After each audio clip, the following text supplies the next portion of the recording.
हा इंडिकेटर मी नेहमी यूज करायचे, पण प्रत्येक वेळी माझे एस-एल-इट व्हायचे. प्रत्येक वेळी. मला समजायचंच नाही, की हा इंडिकेटर असा का काम करतोय? काय करावं? जर तुम्ही ते बघितलं असेल ना चार्टवरती, तर हे बघा प्रत्येक वेळी साइडवेज, प्रत्येक वेळी साइडवेज.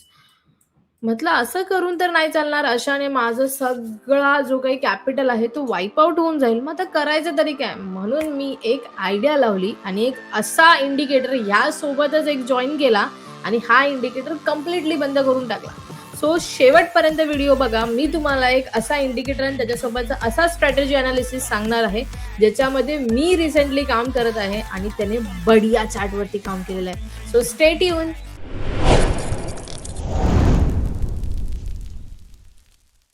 नमस्कार मंडळी. तुम्ही सुरुवातीला पाहिलंच असेल, की मी तो इंडिकेटर सारखा यूज करत होती आणि त्याच्यामुळे माझे सारखे स्टॉप लॉस एनालिसिस जे आहे ते हिट होत होते. आता म्हटलं करायचं तरी काय?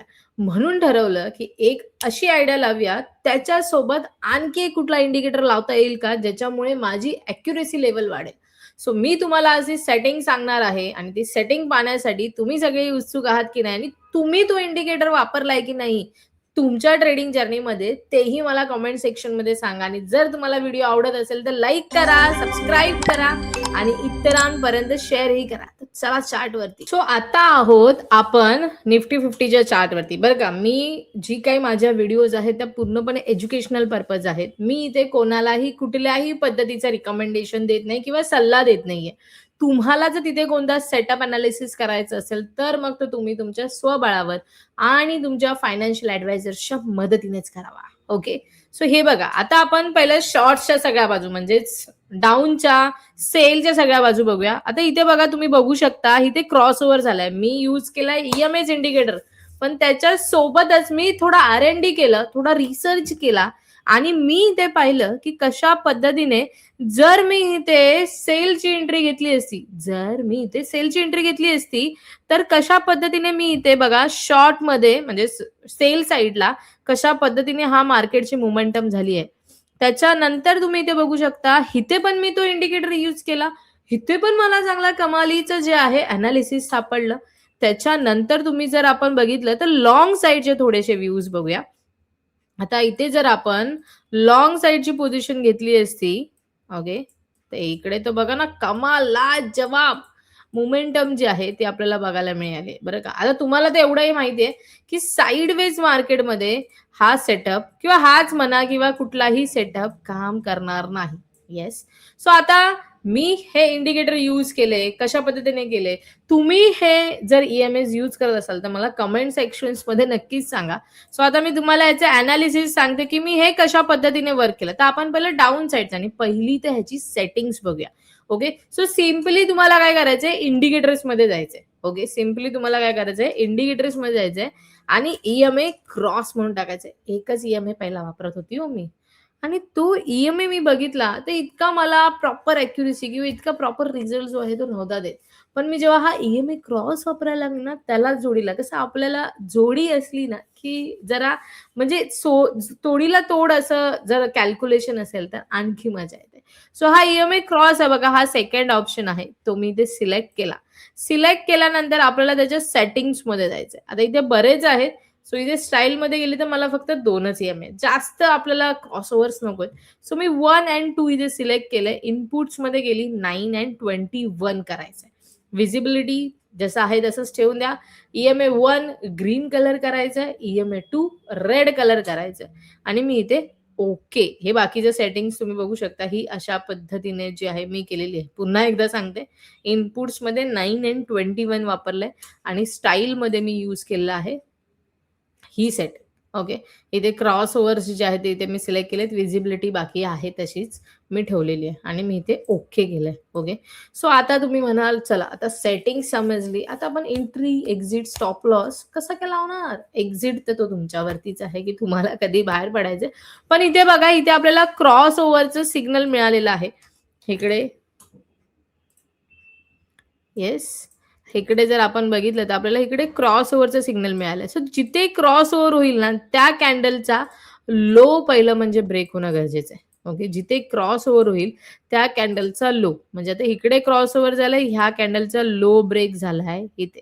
इथे आपण एक डाऊन साइडचा व्ह्यू ठेवू शकतो आणि सेम त्याच कॅन्डलचा हाय किंवा as per the 1:2, 1:3 risk reward रेशोनुसार आपण थांबू शकतो आणि त्याच्यानुसार आपण आपला स्टॉप लॉस जो आहे तो अनालिसिस करू शकतो. तर मग मी समजा इथे वरती माझा स्टॉप लॉस कन्सिडर केला असता. ओके, इथे मी माझा वरती स्टॉप लॉस कन्सिडर केला असता आणि इकडे मी माझी जी आहे एंट्री एक्झिक्यूट केली असती. तर तुम्ही बघू शकता येस 1:2 काय 1:3 काय म्हणजे मी जेव्हापासून हा सेटअप अनालिसिस करते म्हणजे कमीत कमी असे लीड होतात आणि फार छोटे स्टॉप लॉस लागतात. ओके, त्याच्यानंतर आपण पुन्हा ह्या सेकंड एक्झाम्पलकडे येऊया. Same for the down side. Okay, बघा इथे रेड लाईन वर गेली आहे म्हणजे सेलर्सचा प्रेशर जास्त आलेला आहे. ओके, रेड लाईन वर गेले म्हणजेच की सेलरचा प्रेशर जो आहे तो जास्त आलेला आहे आणि ग्रीन लाईन खाली गेले. हे आपण डाऊन साठीचा व्ह्यू ठेवू शकतो आणि साईडवेज मार्केट असेल तर मग ते सोडून द्या. साईडवेज मार्केट असेल तर ते सोडून द्या. आता इथे सेम सिनारिओ आपण बघू शकतो. हे बघा, ह्याचा लो जो आहे तो इकडे ब्रेक झालेला आहे क्रॉसओव्हरला आणि इकडे आपण वरती जी आहे ती आपली रिक्स ठेवली असती. ओके, इकडे वरती जी आहे आपण रिक्स ठेवली असती. ओके, इथे बघा इथे आणि इकडे आपण खाली जो आहे आपण आपला मला सांगा कुठे कुठे हिट झाला कुठे. आता आपण थोडंसं इथे कम्प्लिटली साईडवेज आहे. कम्प्लिटली साईडवेज म्हणण्यापेक्षा इकडे जो काही लॉंगचा व्ह्यू मिळालाय ना क्रॉसओव्हरला, इकडे जो काही लॉंगचा व्ह्यू मिळालाय ना आपल्याला क्रॉसओव्हरला, तो पण तुम्ही बघू शकता हा कंटिन्यू बेसिसवरती. तर मग आपण ट्रेलिंग स्टॉप लॉस सोबत गेलो असतो ना, ट्रेलिंग स्टॉप लॉस सोबत, तर मग आपण बराच वेळ जो आहे इथे कंटिन्युएशन मध्ये राहू शकलो असतो. हे बघा इकडे पण क्रॉसओव्हर मिळालाय. हा बघा आणि इकडे ना ट्रेडिंग व्ह्यू मध्ये थोडंसं ऍडव्हान्टेज हे आहे की इथे आपल्याला कळून जातं की कोणते क्रॉसओव्हर मिळाले ते बघा. सो साईडवेजचे क्रॉसओव्हर नका यूज करू.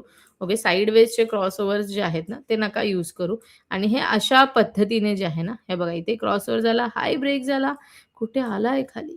येस, इकडे पण बघा डाऊन साईडला क्रॉसओव्हर झालेला आहे इकडे. ओके, देन इकडे अगेन ग्रीन लाईन वर गेली. सो असे मला सांगा ना दिवसभरात आपल्याला एक साधे मुदे 2 ते 3 सेटअप जरी मिळाले विथ गुड ट्रेंडिंग मुवमेंट तर अजून काय पाहिजे.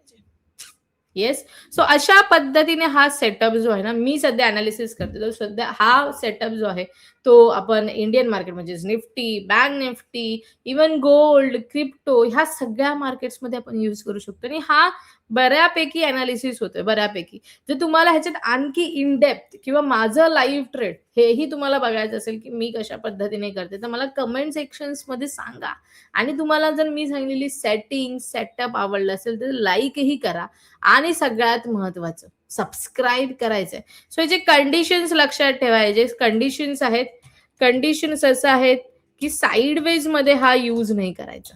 ओके, साईडवेज मध्ये ह्याला नो यूज. ओके, ते तर आपल्याला कळूनच जातं. जर ईएमए ला टेकूनच जर कॅन्डल्स फॉर्म होत असतील ना तर सिम्पली मार्केट साईडवेज आहे आणि ईएमए ला सोडून जर कॅन्डल्स फॉर्म होत असतील तर याचा अर्थ मार्केट जे आहे ते ट्रेंडिंग मुवमेंट वरती. हे लक्षात ठेवा, हे कोणी तुम्हाला सांगणार नाही. ओके, सो साईडवेज मध्ये नो यूज. सेकंड, एकदा का अप साईडची एंट्री मिळाली तर नेक्स्ट एंट्री जी आहे ती डाऊन साईडचीच अनालिसिस करायची. अगेन जर आपल्याला वरच्या साईडला क्रॉसओव्हर मिळालं तर ते तेवढं युजफुल राहणार नाही असं मला वाटतं. ओके, सो आणि मॅक्स आपण जे आहेत 1 ते 2 सेटअप जे आहेत ना ते ट्राय आउट करायचे दिवसभरात. कंटिन्युअस क्रॉस ओव्हर मिळत राहिला याचा अर्थ असं नाही की कंटिन्यू आपण तेच करत राहायचं. सो मॅक्स 1 ते 2 सेटअप जो आहे तो प्लॅन आउट करायचा. आय होप तुम्हाला कंडिशन्स पण कळाले असतील, सेटिंग्सही कळाले असतील आणि तुम्हाला जर माझ्यासोबत असं शिकायचं आहे आणि ग्रो करायचं आहे, मराठीमध्ये लर्न करायचं आहे तर माझ्या चॅनलला सबस्क्राईब नक्की करा आणि भरपूर रिस्पॉन्स. थँक्यू. हे कोणत्याही प्रकारचा फायनान्शियल इन्व्हेस्टमेंट किंवा ट्रेडिंग ॲडवाईस देत नाही. क्रिप्टोकरन्सी आणि लेव्हरेज ट्रेडिंगमध्ये मोठा रिस्क असतो आणि हे सर्व इन्व्हेस्टरसाठी सुटेबल असेल असेच नाही. नेहमी स्वतःची रिसर्च करा आणि कोणताही फायनान्शियल डिसिजन घेण्याआधी लायसन्स्ड फायनान्शियल ॲडवायझरकडून सल्ला घ्या. मी सेबी रजिस्टर्ड फायनान्शियल ॲडवायझर नाही आणि या व्हिडिओमध्ये दिलेली कोणतीही माहिती ही पर्सनल रिकमेंडेशन समजू नये.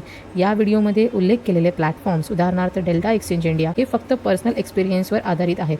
याचा अर्थ असा नाही की मी त्यांना एंडोर्स करते किंवा गॅरंटेड रिटर्न्स मिळतील याची हमी देत. काही दिलेले लिंक्स हे एफिलिएटेड लिंक्स असू शकतात, म्हणजे जर तुम्ही त्यावरून साइन अप केलं तर मला तुमच्यावर कोणताही एक्स्ट्रा कॉस्ट न देता काही बेनिफिट्स मिळू शकतात. या व्हिडिओमध्ये जे ट्रेडिंग रिझल्ट दाखवले आहेत ते इलस्ट्रेटिव्ह आहेत. फ्युचर परफॉर्मन्स तशीच असेल याची खात्री नाही. पास्ट परफॉर्मन्स फ्युचर रिझल्टशी गॅरंटी देत नाही. कृपया कधीही अशी गुंतवणूक करू नका जी तुम्ही गमावू शकता.